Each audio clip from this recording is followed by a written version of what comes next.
allez bien, aujourd'hui on se retrouve pour une nouvelle vidéo. Comme vous pouvez le voir sur le titre, il s'agit de la figurine du Scout Trooper visible dans The Mandalorian saison 1 et 2.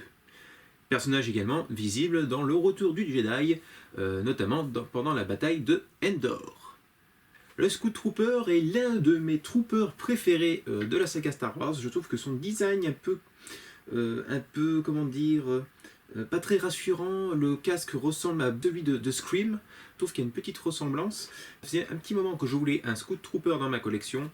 Il y avait la version Sideshow, mais bon, je suis pas très Sideshow parce que je trouve que c'est quand même inférieur. Enfin, en tout cas, leurs 1/6 sont quand même inférieurs au niveau réalisation par rapport à Hot Toys. Et du coup, j'ai voulu sauter sur la Hot Toys version The Mandalorian qui est un petit peu effet sali. Hein.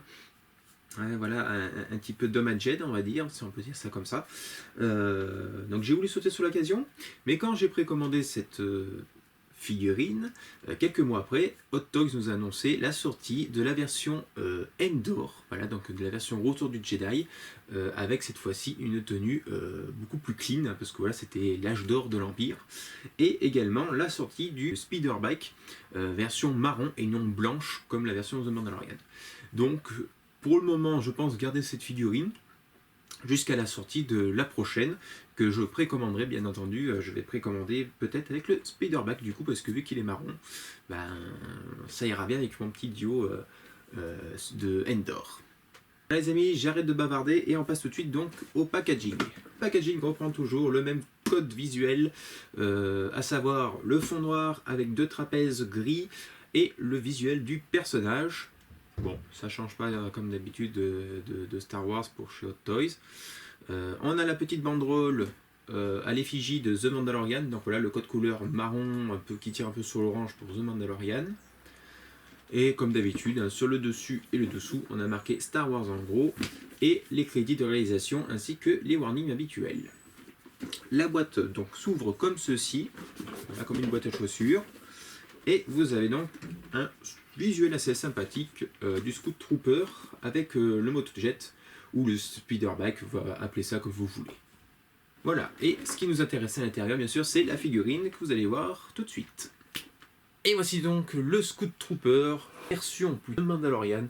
Donc comme vous pouvez le constater, il en impose vraiment, donc j'ai donné une pose assez simple, assez muséum, mais je trouve qu'il a un charisme de fou.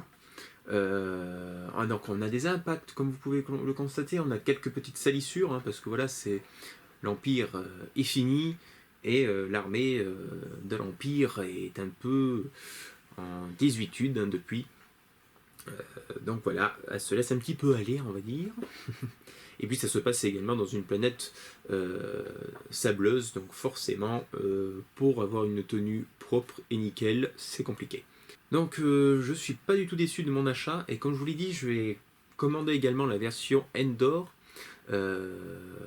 avec le Speederbike et je pense que peut-être je la garderai celle-ci, hein. Je vais peut-être pas la revendre, je vais peut-être garder les deux, voilà, avoir une version damaged on va dire entre guillemets et une version clean. J'ai pas beaucoup de soldats de l'Empire, même pas beaucoup de clones également. En 1/6 en tout cas, et donc c'est toujours cool d'en rentrer. Et elle aura sa place dans mon petit duo, enfin étage plutôt devrais-je dire, consacré à la bataille de Endor. Au niveau des articulations, c'est toujours très fluide comme d'habitude chez Hot Toys, hein, voilà, vous voyez la tête, c'est super agréable, parce qu'il y a des compagnies quand même qui poussent un petit peu plus rêche, un peu plus raide, là c'est le top du top comme d'habitude chez Hot Toys. Les parties en armure sont en PVC comme d'habitude. Ici on est tous sur du plastique, il y a juste les bottes auquel c'est dans un effet de plastique un peu style kawaii. Avec le temps, je pense pas qu'avec le temps ça va s'effriter. En tout cas j'espère pas, mais je pense pas, ça m'a l'air d'être de bonne qualité. Ouais, ça va aller. Peut-être ça, avec le temps, peut-être pourrait se décoller, où on peut ranger l'arme là, le holster, à voir, mais je pense pas que sinon que ça... Non, je pense qu'il y aurait pas trop de problèmes de ce côté-là. Bon, à l'arrière, bien sûr, l'architecture de l'arrière est aussi très très jolie, on a le genre de bobonne, de je ne sais pas quoi, mais en tout cas, voilà. Les pochettes de devant qui sont chouettes aussi. Bon, le casque, voilà, qui est juste top de chez top. Dommage qu'il n'y a pas de HS, par contre, j'aurais bien voulu que Hot Toys nous mette un visage, hein, voilà, pas forcément connu, c'est d'être Stormtrooper, et auquel on aurait pu relever la visière, parce que ça, ces casques s'ouvrent comme ceci, ça aurait pu être pas mal, nous mettre par exemple un Stormtrooper barbu, pourquoi pas, hein, voilà, ça aurait pu être pas mal. Bon, au niveau de la pose, comme je l'ai dit, ouais, je vais donner un peu cette pose-là, comme ça je trouve que c'est une pose très charismatique, voilà, il en jette, il en jette. Voilà les amis, écoutez, j'arrête de parler et je vous fais un petit visuel de plus près de cette magnifique figurine du Scout Trooper et on se retrouve après pour la conclusion. Allez, à tout de suite.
Sur cette figurine juste démentielle du Scout Trooper.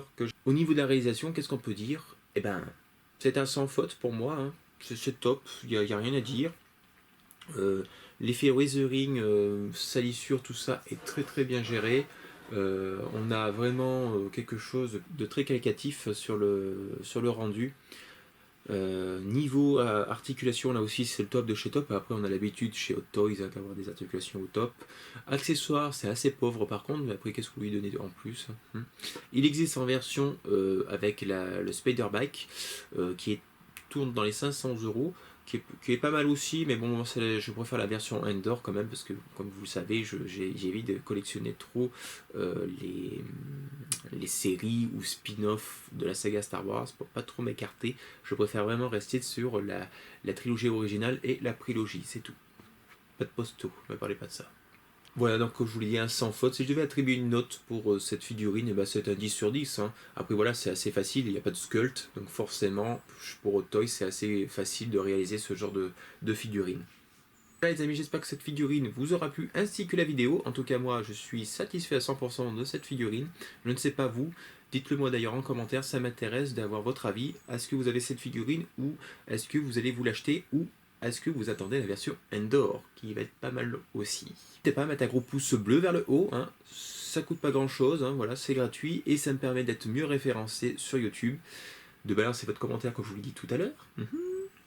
De partager la vidéo si vous en avez envie, hein. N'hésitez pas, partagez la vidéo, faites-la connaître à d'autres personnes et à vos amis. Et également, vous pouvez me rejoindre sur Facebook et Instagram, hein. Le lien est en description de la vidéo. Et bien sûr, j'ai oublié le principal, si vous n'êtes pas abonné sur la chaîne, abonnez-vous, il suffit de cliquer sur s'abonner, c'est gratuit, et ça me permet d'être mieux référencé également sur YouTube. Voilà les amis, je vous dis à très vite pour de nouvelles reviews. Et autant vous dire que vous n'êtes pas prêts du tout à voir ce qui va arriver très prochainement en review, parce qu'il y a du très lourd. Et jusqu'à ici, je vous dis que la force du collectionneur soit bien sûr avec vous. Allez, salut!